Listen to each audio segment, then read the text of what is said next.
Really what I wanted to do today is to talk to you a little bit about some of the basis, the cerebral physiology that one needs to be aware of and how you might use some of these neuromonitoring tools that exist today. And then if we have time to sort of talk about some of the strategies that we're taking to put this information together. So many of you are familiar with the guidelines for severe traumatic brain injury, where we look at algorithms like this.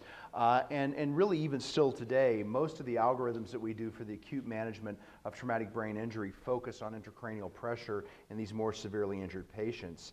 And why do we focus on intracranial pressure? This is really a landmark paper by Miller and Becker, which was published now basically 3 decades ago, which demonstrates that when ICP is raised and it cannot be reduced, that patients die, whereas patients that have raised but reducible ICP, the death rate comes down to about 26%. And so it's really been this observation in our current and ongoing clinical anecdotal experience that when patients have elevated intracranial pressure, you see changes in their exam, you reduce the pressure, they improve. We continue to believe that this is a cause of at least mortality in traumatic brain injured patients. So when we think about this a little bit more carefully, we can talk about basically this Monroe-Kelly doctrine here, where we look at the brain, and it's kind of the 80-20 rule, where the brain is about 80% of what's inside the intracranial vault. About 10% of it is blood, and about 10% is CSF. And so how these different compartments vary really relates to what the intracranial pressure is. And these things can actually be broken down into smaller units. So how much of this blood is arterial, how much is venous. The CSF obviously is sort of in a single unit, but it's also both intraventricular and in the subarachnoid space and in continuity with the spinal canal.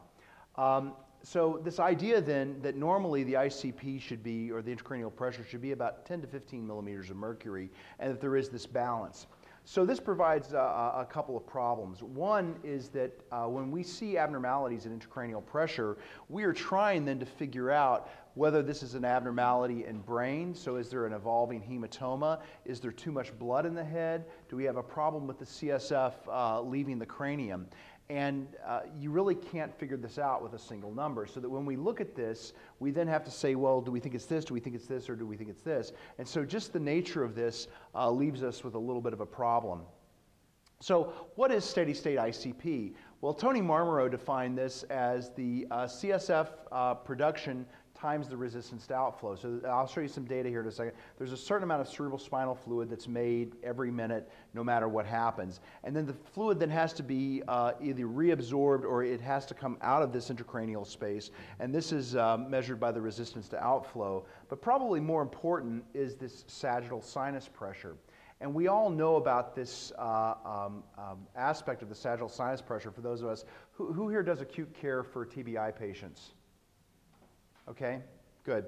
Well, one of the things that we notice is that we have to keep the patient's position typically about 30 degrees head of bed up. We don't want anything around the neck. And why do we not want that? Because you yourself can press against your veins right there, and you can start to feel the pressure in your head. And so this shows you this compartment here actually accounts for about 2/3 of the intracranial pressure, and this is really the venous return.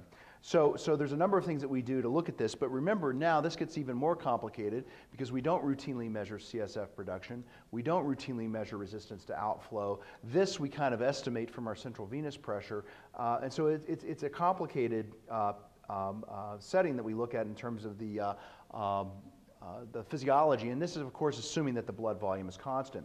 This is just looking at CSF production, and again, this is old studies that Tony did many years ago, and it shows you that no matter what the ICP is, the CSF production rate remains about the same. So that's a problem if you've got swelling and the CSF cannot get out of the cranium, that you're going to begin to have problems. And this is one of the reasons why we put a ventricular drain in many patients, is when you put the drain in, not only can you monitor the pressure, but you can also drain some of this CSF that we know becomes problematic when you keep on making it, but it can't go anywhere.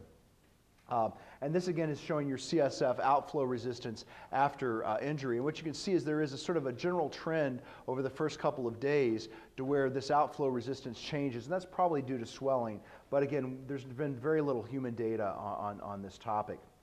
So the other thing that we've become much more aware of here in recent years is this role of autoregulation and whether or not autoregulation is intact in the human.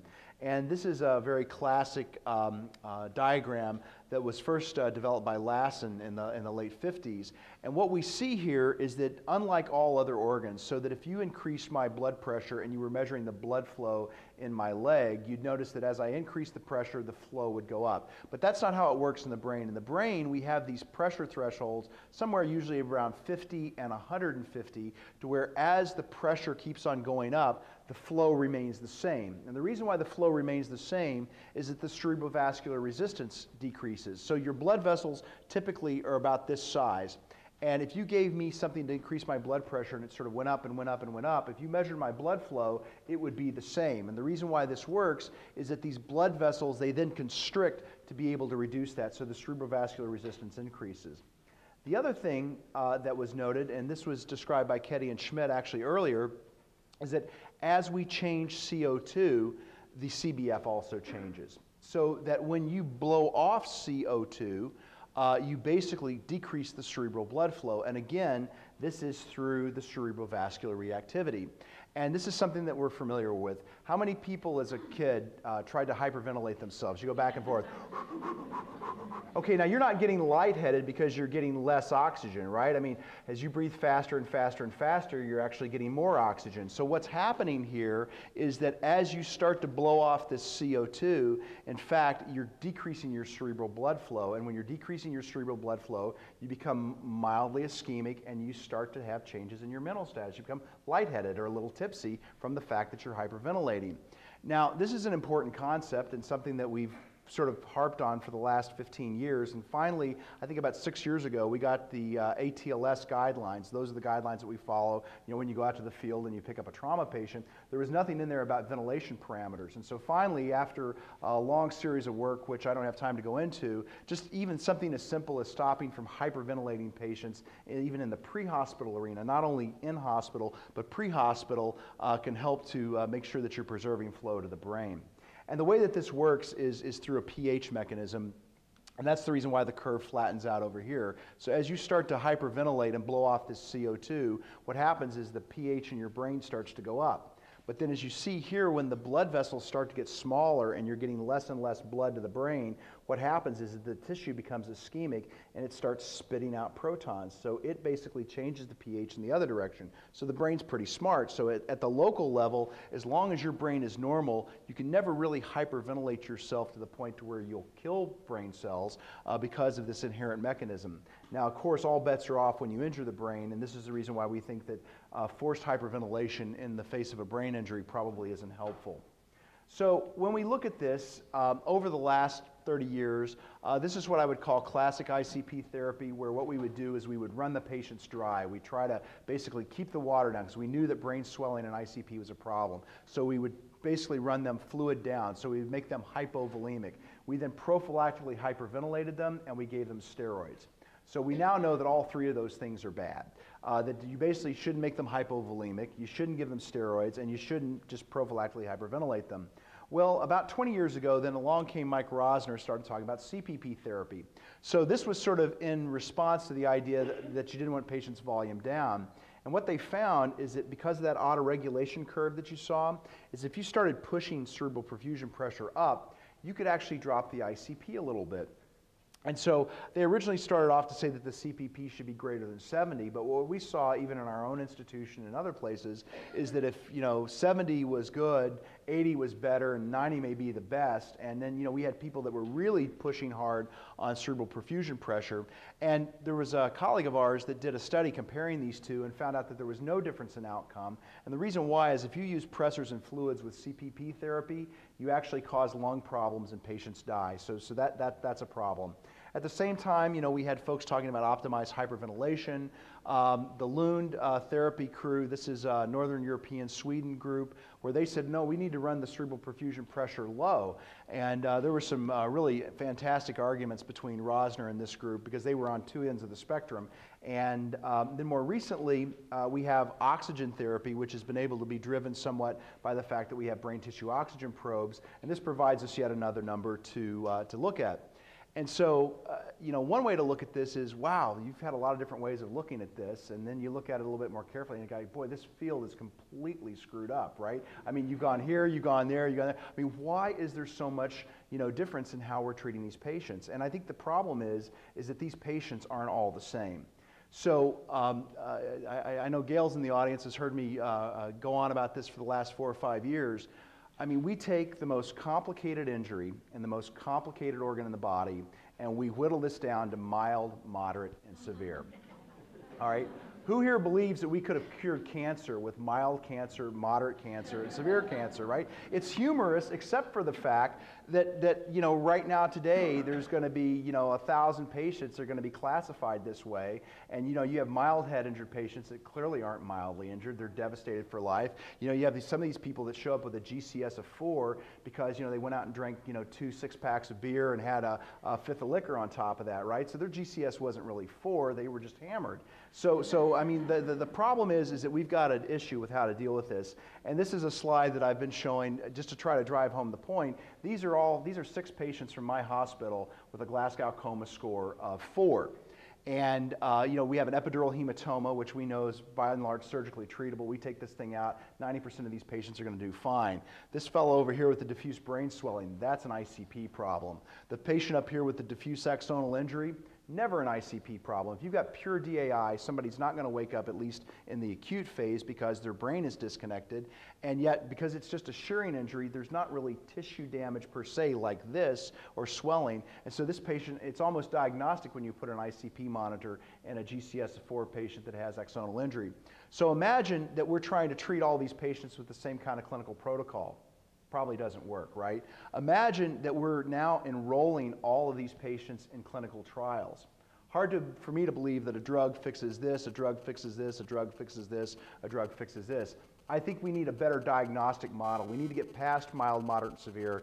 And a number of folks have been involved with this common data elements effort that we've had, trying to come up with some clear definitions of things, trying to come up with some standard data elements to collect so that we can go back and collect a series of data on patients and come back and, not just have mild, moderate, and severe cancer, but have, breast cancer, prostate cancer, looking at blood cancers, at the highest level of resolution. I mean, we see a lot of patients with pure DAI. In fact, a lot of the more milder forms of these injuries have shearing injury. That's what we see as the primary mechanism. We probably ought to be trying to look at treating those patients first before we try to look at treating some of these patients over here. It's just too complicated, but that's where we stand today. So then going back to this idea then that there's really not a similar pathophysiological mechanism, why do we continue to fall down with these clinical treatment trials? Why do we figure out that, well, some patients actually the CPP therapy worked better than this kind of therapy? And the reason why is because these mechanisms, in the same way that the patients aren't the same, the pathophysiological mechanisms that they have are definitely not the same. So when we look at this a little bit more carefully, if you're draining CSF, probably the only reason why you need to drain CSF is because you've got a CSF obstruction. So what I mean is imagine that if you've got an ongoing mass lesion that's getting bigger and bigger and bigger, you can't see it because you're just looking at this ICP pressure. Well, you keep on draining the CSF and the number goes down. And then the blood clot gets bigger and you drain the CSF and the number goes down. So from the outside, you're looking at this and everything looks peachy keen, except for the fact that all of a sudden now the guy's ICP goes up to 70 and nothing that you do is working. And then you go down and you say, oh my gosh, look at this big blood clot. So you don't want to just drain CSF when the ICP goes up unless that you know that you've got a problem with resistance outflow.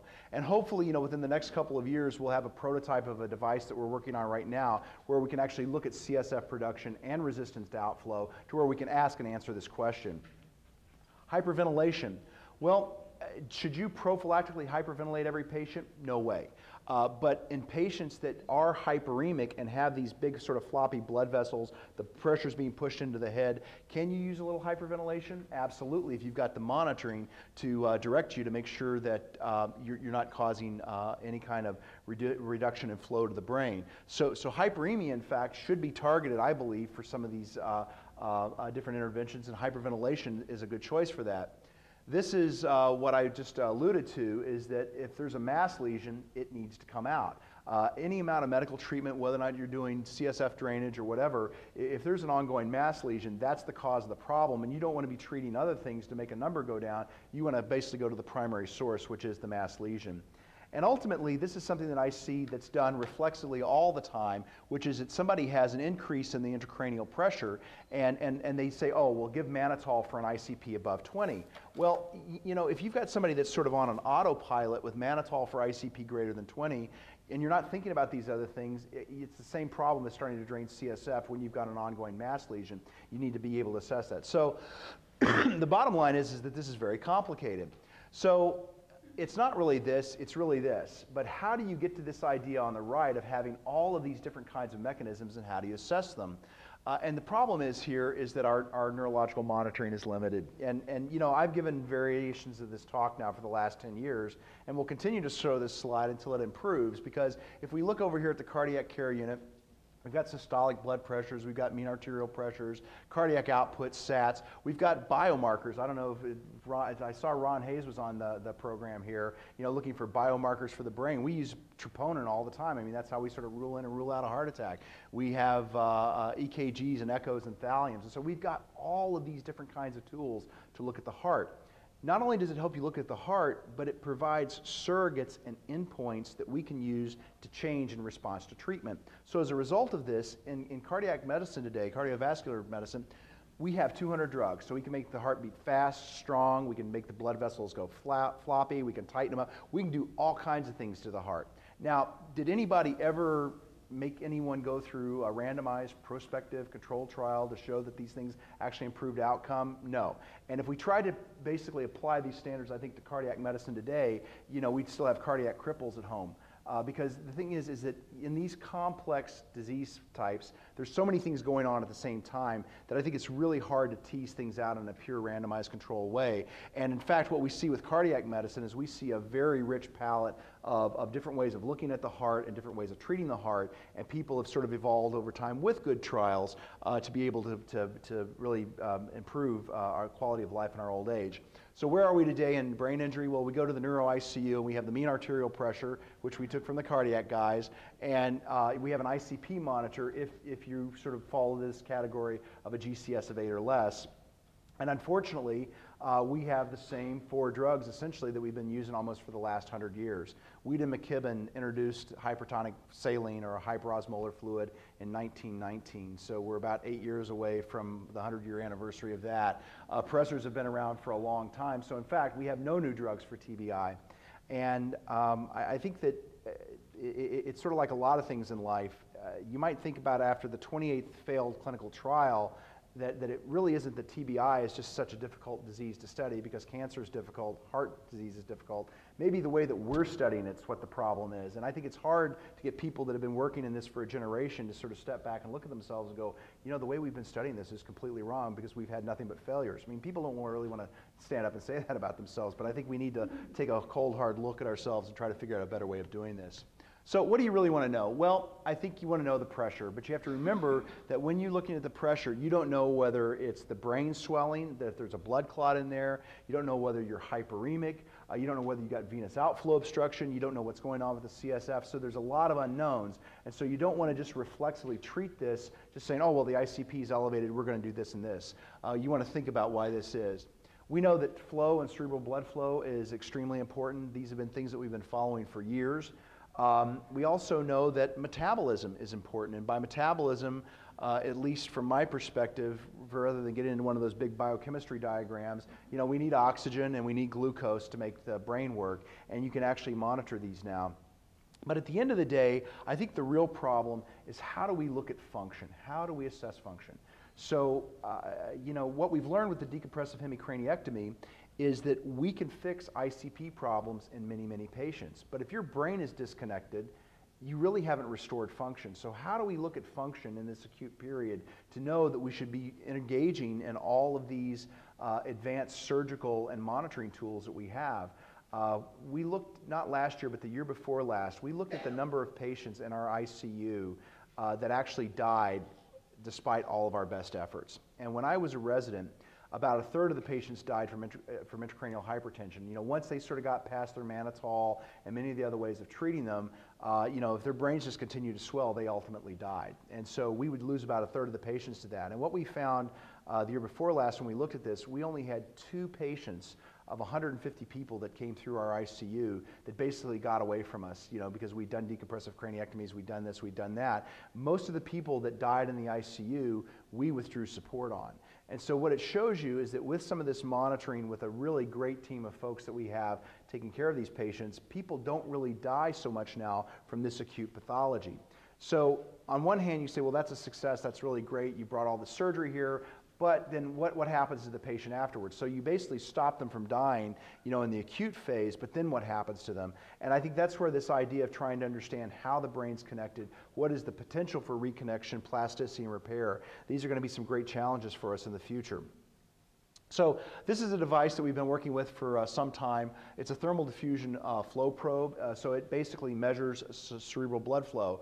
It's like many of these things, most of them are catheter based or probe based. This thing is less than 1 millimeter in diameter. And let me back up for a second. And what it does is it basically has an emitter and a detector, and so it increases the temperature by a very slight amount, and then when you then turn it off, you watch how the temperature changes in response to that. So if the temperature clears out very quickly, then you know the flow is high. If it clears out very slowly, the flow is low. And so from this, you can actually quantitatively take a look at the flow. Now remember, one of the problems with these devices, though, is because it's a catheter, it's only going to measure the tissue that it's in. And so if it's not in the right tissue, then it's not going to work very well. These are some experiments that we did in a large animal model, basically looking, and this looks a lot like that little diagram that I showed you, is that as you change the CO2, the flow goes down. So as you start to blow off the CO2 there, you see that the CBF starts to decrease. How about metabolism? Well, I'm not going to talk about microdialysis today because, again, I still think that it's very much of an experimental tool. I know that there's a number of people that use it. We have intermittently used microdialysis, but I believe that it's important for places like us to push the envelope and to improve the care of these patients. But, you know, as a clinician scientist, I have to believe that everything that I'm doing is going to help a patient. I'm not doing something for the sake of research. And after 60 patients, I just didn't ethically feel that I was using this microdialysis data in a way that I was helping my patients, and so we stopped doing it. And again, I know that there are some groups that are very good at it. Maybe we just couldn't make it work in our shop. So I'm not saying that microdialysis is good or bad. I'm just saying for us in our current environment, it didn't work out very well. But what has worked out pretty well, and I think there's a lot of great technology around this, is measuring oxygen. And again, as they would say, this is a no-brainer. I mean, everybody knows you need oxygen to make the brain work, and so things that you can look at to look at oxygen delivery or concentration in the brain, at least to us, intuitively made sense. So this is an older technology. It's been around now for probably 20 years, and this is a jugular venous saturation catheter. So what you do is you go retrograde into the jugular bulb, and you pass a catheter that sits up here, and it basically looks at how much oxygen is coming out of the brain. So if you know how much oxygen is going into the brain, which would be your arterial oxygen content, and you know how much oxygen is coming out, you can say, well, how much oxygen did the brain use?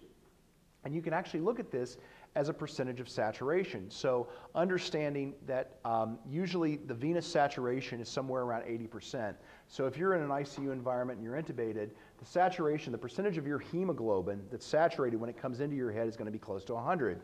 And then you're going to offload about 20% of that oxygen in the brain, and this is what you're measuring out of the venous side, which is how much of that hemoglobin is saturated.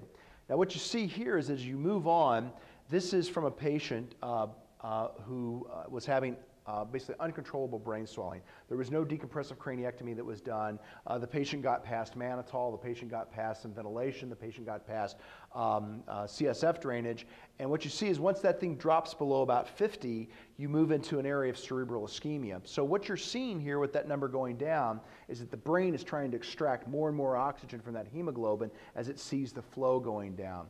And then you reach a point where it really bottoms out there around 20 that you go on to cerebral infarction. So despite everybody's best efforts, the pressure in the head was so high, you couldn't get the blood up into the cranium, the tissue dies, and now you see that the SjVO2 number is actually higher than normal. Why is it higher than normal? Because the brain tissue is dying and isn't taking up that oxygen anymore. So when people first started using these, they found that there were lots of episodes of what we call desaturation. So a lot of these events where it would drop below 50%. And what I can tell you today is that with the use of the brain tissue oxygen monitor and some of the other things, and a little bit tighter control, I think, of the patients, we actually see very few episodes of desaturation today as compared to the past, just because of our tight control of the folks. So this is the brain tissue oxygen monitor. It's a very simple device. It's a Clark electrode. It was developed by L.C. Clark in 1957. It's actually the core technology that's used in every blood gas machine that we have. It works really well. It's a cathode and an anode. It's a silver chloride solution. And so the technology is great. It's just how you interpret this data, as with many of these things, is where the problems come in. So again, a small probe, less than a millimeter in diameter.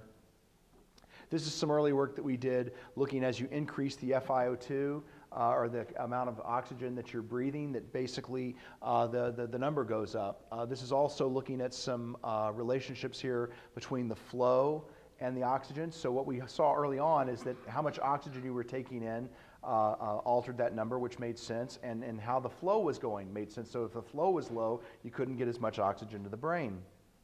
And more recently, we published a paper now about 2.5 years ago that really defined, I think, this relationship very carefully. And the purpose of this talk wasn't to go into deep detail here, but what I can tell you is there's been a lot of controversy as to what we're measuring. Is this oxygen delivery? Is this metabolism? What is this exactly? And what we find what this is it's a little bit of both. So it's the CBF times the amount of the partial pressure of oxygen going into the brain and the partial pressure of the oxygen going out of the brain. So that if your metabolism really doesn't change, this PaO2 minus the PVO2 is going to be fixed, particularly if you clamp the PaO2. So if you come to our ICU, we try to keep your PaO2 around 100. And initially we had a lot of trouble with the critical care guys. Well, why do you want to do this? We wanted to do it only because it sort of looked like what was in the back of a physiology textbook, and it took one of the variables out of this number here. The PVO2, of course, you get from the jugular venous saturation, and the CBF you can also measure in, with this other device. So one of the reasons why we like the oxygen probe is that it gives us an insight into a couple of things, but you have to understand that it's complicated and how to use it. So if the PaO2 is okay and the metabolism hasn't changed and that number goes down, it means you've got a problem with the CBF. If the CBF is the same, the PaO2 is the same, now you realize that you're starting to have some sort of metabolic failure in the brain because the PVO2 changes. And again, this is complicated, and I think this is one of the reasons why this sort of work really isn't best done out in a community hospital with a bunch of well-meaning folks who I think really want to do a good job, but you need a whole team of people here that understand how this works, because it's like many other things. It's gotten complicated. The more that we've studied, the more that we learn that you need to know. So again, this is just this relationship of the brain tissue oxygen and the CBF. So this autoregulation business is something that actually was reported back in the 80s by Walter Obrist, and it was one of those things that was sort of overlooked because we got into this whole battle about was going to be ICP management or CPP management, or how are we going to take care of these patients. And in fact, I think we missed a very fundamental thing that turns out to be, at least in our hands, important.